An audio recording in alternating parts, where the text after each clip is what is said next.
Assalamualaikum warahmatullahi wabarakatuh. Waalaikumsalam warahmatullahi wabarakatuh. Apa kabar anak-anak semuanya? Alhamdulillah, luar biasa. Allahu Akbar. Ya, Yes. alhamdulillah. Semoga sehat selalu ya. Ya. Amin. Ya. Kembali lagi di pelajaran kita, yaitu pendidikan agama Islam dan budi pekerti. Sebelum kita memulai pelajaran kita hari ini, kita berdoa terlebih dahulu. Silahkan Sylvia dipimpin doanya. Sebelum memulai pelajaran kita di hari ini, alangkah baiknya kita berdoa. Al-Fatihah.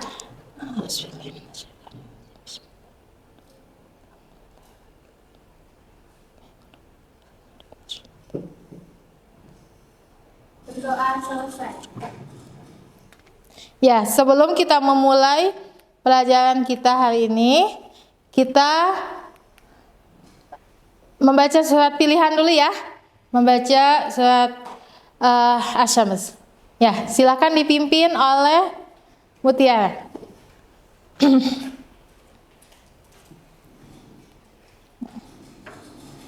Bismillahirrahmanirrahim.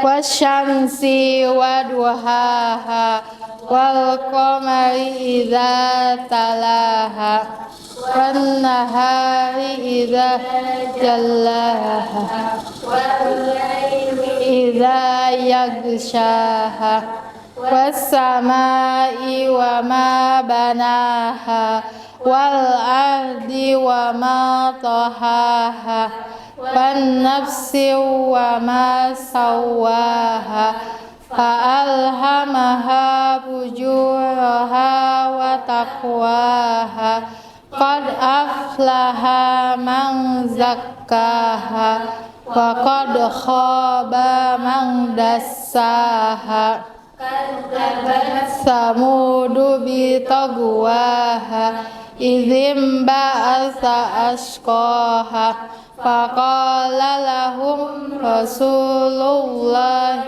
naqatallahi wa sukyaha fa'ruha padamdama alaihim rabbuhum bidzambihim fasawwaha wala yakhafu uqbaha. Sadaqallahul azim. Ya, anak-anak, kita kembali lagi di pelajaran kita hari ini, yaitu pendidikan agama Islam dan budi pekerti. Ya. Gimana? Sehat semuanya? Alhamdulillah. Ya, coba diperiksa dulu ya, posisi duduknya sudah siap semuanya? Ya, pakaiannya sudah rapi semuanya? Ya, alhamdulillah ya. Semoga pembelajaran kita hari ini diberikan kemudahan oleh Allah Subhanahu wa taala. Ya. Ya.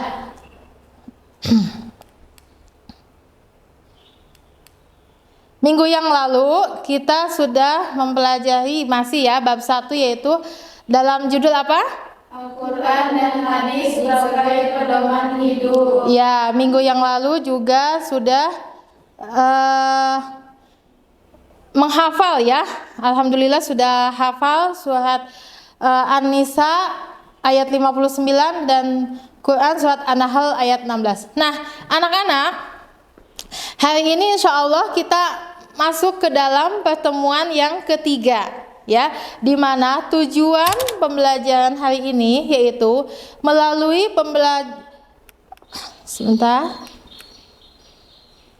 melalui pembelajaran inquiry kalian dapat menjelaskan kandungan Quran surat An-Nisa ayat 59 dan Quran surat An-Nahl ayat 64 tentang kedudukan hadis terhadap Al-Quran, sehingga dapat menampilkan perilaku semangat dalam mengamalkan Al-Quran dan hadis. Ya, jadi intinya hari ini yang akan kalian pelajari adalah mengetahui kandungan, ya, kandungan Quran surat An-Nahl dan An-Nisa.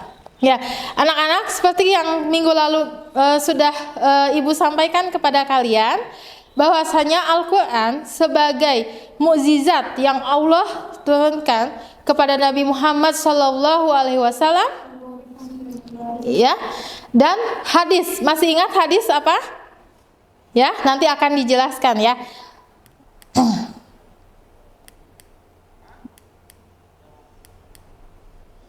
Ya, kita lihat di sini pengertian Al-Quran merupakan pedoman hidup umat Islam yang Allah turunkan kepada siapa? Ya, dan Al-Quran menjadi petunjuk, penjelas, dan pembeda antara kebenaran dan kebatilan. Al-Quran turun dengan pesan dan ajaran yang bersifat universal. Ya, kalau kita mengamalkan atau membaca Al-Quran dapat pahala? Dapat ya. Jadi jangan sampai ditinggalkan. Insya Allah banyak sekali faidah-faidah yang akan kita ambil. Nah, untuk hari ini kita juga akan mempelajari tentang hadis. Ya, apa sih hadis itu? Esti, silahkan.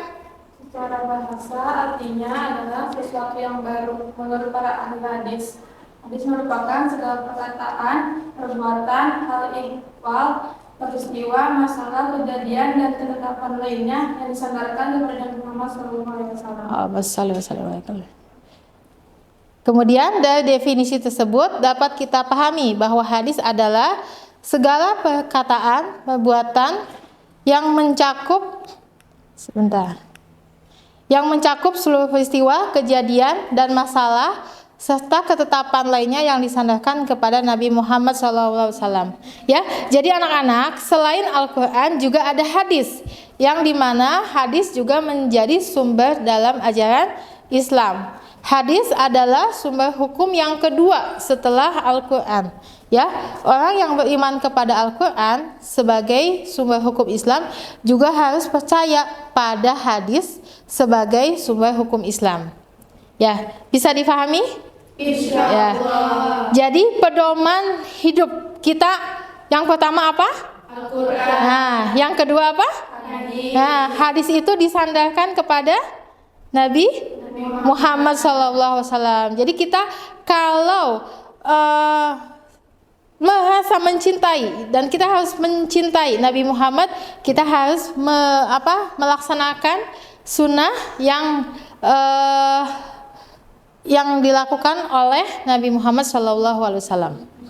Ya, anak-anak, kandungan, ya, kita hari ini akan mempelajari kandungan surat An-Nisa. Nah, untuk murojaah kembali hafalannya, ya, kita baca sama-sama ya. A'udzu billahi minasyaitonir rajim. Bismillahirrahmanirrahim. Ya ayyuhalladzina amanu atiullaha wa atiur rasula wa ulil amri minkum. Fa'in tanaza'tum fi syai'in fahudduhu ilallahi wa rasul in kuntum tu'minuna billahi wal yawmil akhir dzalika khairu wa ahsanu ta'wila.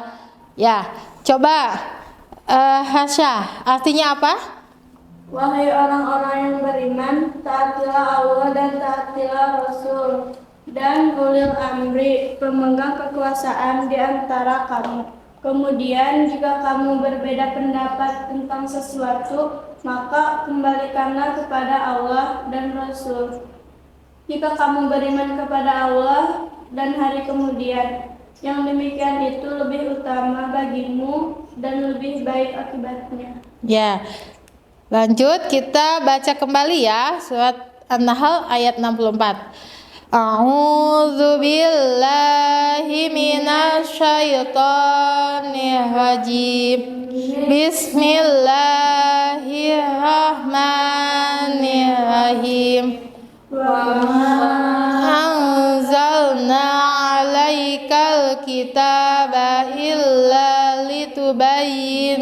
lahumul ladzina talafu fi wa hudaw wa rahmatal liqaumi yu'minun. Ya, artinya silakan Sylvia dibaca. Iya, Mutiara ya, silahkan dibaca. Artinya, dan kami tidak menurunkan kitab Al-Quran ini kepadamu Muhammad, melainkan agar engkau dapat menjelaskan kepada mereka apa yang mereka perselisihkan, serta menjadi petunjuk dan rahmat bagi orang-orang yang beriman. Ya, jadi maksudnya Allah pasti mempunyai alasan yang begitu kuat kenapa Al-Quran itu sampai Allah turunkan. Ya, di sini kita akan lihat apa sih kandungan yang ada di dalam Quran surat An-Nisa ayat 59, ya. Yaitu yang pertama, keharusan bagi setiap mukmin dan muslim untuk taat kepada Allah, Rasul dan pemimpinnya, ya. Jadi kita mempunyai kewajiban untuk taat kepada Allah, Rasul dan pemimpinnya. Taatnya dengan apa contohnya? Menaati apa yang Allah perintahkan, Ya. Rasul ajarkan, Ya, dan menjauhi larangan-larangan, ya, yang Allah perintahkan apa contohnya? Salat, puasa. Ya, boleh nggak? Lagi puasa Ramadan nggak puasa boleh nggak? Nah, kalau itu dilakukan berarti belum menunjukkan taat kepada Allah Subhanahu wa taala, ya. Dan di sini juga selain taat kepada Allah, Rasul dan pemimpinnya, ya. Coba pemimpin di sini maksudnya siapa? Boleh pemimpin dalam memimpin pemerintah ataupun ulama, ya. Kemudian ketaatan dan kepatuhan yang dilakukannya hendaknya didasari atas keimanan yang bersumber dari Al-Quran dan hadis. Maksudnya di sini adalah jika pemimpin itu menunjukkan jalan yang salah atau memerintahkan sesuatu hal yang Allah tidak perbolehkan, boleh nggak diikuti? Nah, jadi kita itu mesti mengikuti pemimpin didasari kepada Al-Quran dan hadis. Kita mengikutinya selama yang diperintahkannya masih ada jalan yang benar, ya.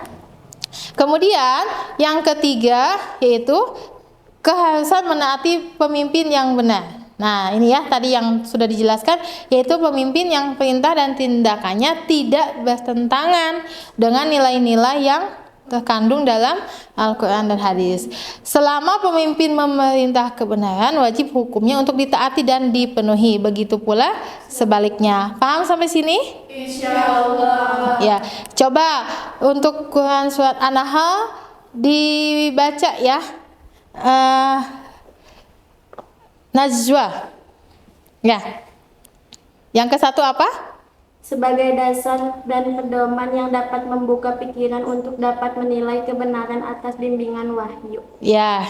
Kemudian yang kedua, sebagai pembimbing sekaligus dapat menjelaskan persoalan yang diragukan sehingga umat dapat melihat kebenaran dan kebatilan. Sebagai petunjuk yang dapat membimbing umat manusia menuju jalan kebenaran sehingga ya, dan sebagai rahmat bagi orang yang beriman.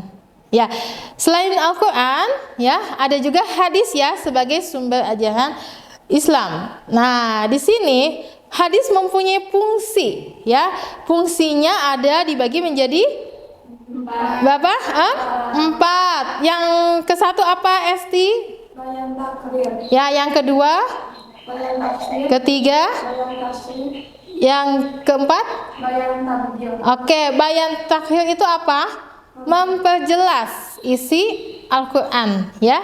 Hadis yang berfungsi menegaskan atau menguatkan terhadap apa yang telah ditetapkan dalam Al-Quran sehingga maknanya lebih jelas, ya. Jadi ada juga hadis yang berfungsi untuk menjelaskan, ya, menjelaskan apa isi kandungan Al-Quran. Yang kedua, Mutiara, bayan. Bayan tafsir, Ya, gimana sih bayan tafsir itu? maknanya samar merinci ayat yang maknanya masih bersifat umum. menafsirkan isi Al-Quran, hadis yang memberikan penafsiran terhadap ayat Al-Quran. Oke. Yang ketiga, Rasya, bayan. Ya. Fungsi hadis sebagai memberi kepastian hukum. Ya, hadis yang berfungsi memberi kepastian hukum yang tidak dijelaskan dalam Al-Quran. Yang keempat, yaitu satu lagi, bayan tabdil. Esti, bayan tabdil apa? Hadis yang berfungsi membatalkan ketentuan lama diganti dengan ketentuan baru karena lebih sesuai dengan keadaan. Bayan tabdil disebut juga bayan naskah yang artinya menghapus ketentuan lama diganti dengan yang baru. Ya, ini fungsi hadis ya. Jadi ada 4 ya. Yang satu memperjelas, kedua menafsirkan, ketiga memberi kepastian hukum, dan keempat membatalkan. Ya, sekarang kita lanjut ke contoh perilaku yang mencerminkan Quran surat An-Nisa dan An-Nahl. Ya, yang ke satu apa? Setiap orang beriman harus taat kepada Allah SWT dan Rasulnya. Ya, jadi setiap harinya kita harus melakukan apa satu bentuk ketaatan selain yang wajib tadi. Ya, menolong teman itu juga mencerminkan ketaatan tidak? Iya, ya. Membantu fakir miskin juga sama, ya. Yang kedua, sebagai orang beriman kita juga harus menaati pemimpin tadi ya, pemimpin baik pemimpin dalam pemerintahan maupun ulama, ya.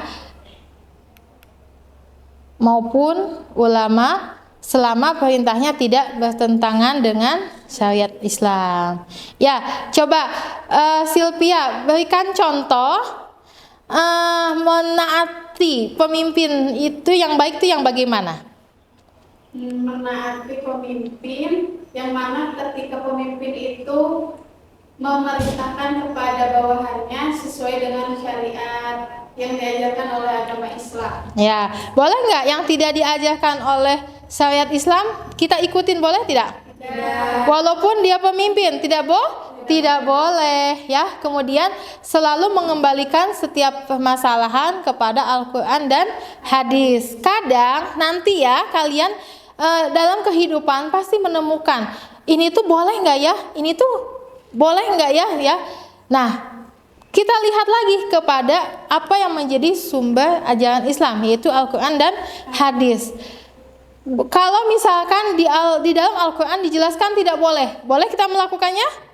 Tidak, ya, berarti itu tidak mencerminkan ketaatan kita kepada Allah, ya. Kemudian apa yang Rasul tidak jalankan atau tidak contohkan boleh kita melakukan? Tidak boleh. Justru sebaliknya ya, kita mesti menjalankan kehidupan sesuai apa yang Rasul ajarkan, ya, karena beliau adalah suri tauladan kita. Kemudian yang keempat, meyakini bahwa Al-Quran dan hadis dapat dijadikan pedoman dalam kehidupan di dunia, ya. Jadi kita berpegang teguh kepada Al-Quran dan hadis itu sebagai pegangan hidup kita, ya. Coba kasih contoh kalau kita menjalankan atau mengamalkan Al-Quran, minimal mengaji, ya. Apalagi alhamdulillah jika nanti suatu saat di antara kalian ada yang bisa menjadi hafizah. Nah, apa sih yang manfaat yang dirasakan? Contohnya, Sylvia? Manfaatnya kalau kita menghafal Al-Quran nanti di akhirat kita bisa memberi mahkota kepada kedua orang tua. Wah, Masya Allah ya, bangga tuh nggak tuh? Bangga sekali ya. Dan insya Allah kita dalam menjalani kehidupan ini akan tenang hati kita, ya, akan tenang, akan senang, ya. Jadi ketika kita ya mungkin dalam kehidupan itu ya kadang suka ada kesal, ya, suka ada sedih. Al-Quran juga bisa menjadi obat hati yang paling Masya Allah ya, mujahab. Ya, kemudian yang selanjutnya senantiasa memahami isi kandungan dari Al-Qur'an agar dapat membedakan sesuatu yang benar dan salah. Jadi diharapkan kita membaca, bukan membaca aja ya, kita juga bisa memahami isi kandungan apa yang Allah sampaikan. Ya, ya anak-anak, coba dilihat di sini ya, di sini refleksi ya. Silahkan dibaca Mutia. Setelah mempelajari materi Al-Quran dan Sunnah sebagai pedoman hidup, sebagaimana manusia Indonesia yang beriman dan mengamalkan Pancasila, kalian diharapkan mampu membentuk karakter yang lebih terbentuk. Sebagai refleksi diri, silakan isi tabel berikut ini tanda centang sesuai dengan keadaan sebenarnya. ya, di sini ada tabel untuk kegiatan refleksi ya, ada 8 poin ya. Yang ke-1, mencintai pada ilmu pengetahuan. Mampu atau belum mampu? Mampu ya. Yang kedua, terbiasa menjalankan perintah agama dan sebagai penerapan dari ilmu. Mampu? Insyaallah. Yang ketiga, terbiasa memberi kemudahan ke lapangan bagi orang lain. Ya. Yang keempat, mandiri dan senantiasa menggali potensi diri. Ya. Yang kelima apa tuh yang kelima? Berpikir kritis dan senantiasa ingin mencari tahu. Ya, insya Allah mampu ya. Yang keenam, semangat. Mencari mengembangkan ilmu pengetahuan. Ya, mampu? Nah, yang ketujuh? Hormat dan patuh pada guru. Ya, yang kedelapan, tawakal atas semua yang. Ya, silahkan ini diisi di dalam buku kalian masing-masing ya. Ada pertanyaan sampai sini? Ada yang tidak kalian pahami? Ya, jadi tadi sudah disampaikan sumber ajaran Islam adalah Al-Quran dan hadis ya. Kita wajib untuk melaksanakannya. Ya, jika tidak ada yang ditanyakan lagi, ya kita tutup pelajaran kita hari ini. Terima kasih atas perhatiannya. Kita tutup dengan doa penutup majelis. Subhanaka Allahumma wa bihamdika asyhadu an la ilaha illa anta astaghfiruka wa atubu ilaik. Terima kasih atas perhatiannya. Nanti insya Allah kita ketemu lagi di minggu depan. Selalu semangat dalam menuntut ilmu dan jadikan itu sebagai nilai ibadah dan menjadi ladang pahala buat kalian dan menjadi bekal buat nanti kalian menghadapi kehidupan di masa yang akan datang ya. Assalamualaikum warahmatullahi wabarakatuh. Waalaikumsalam warahmatullahi wabarakatuh.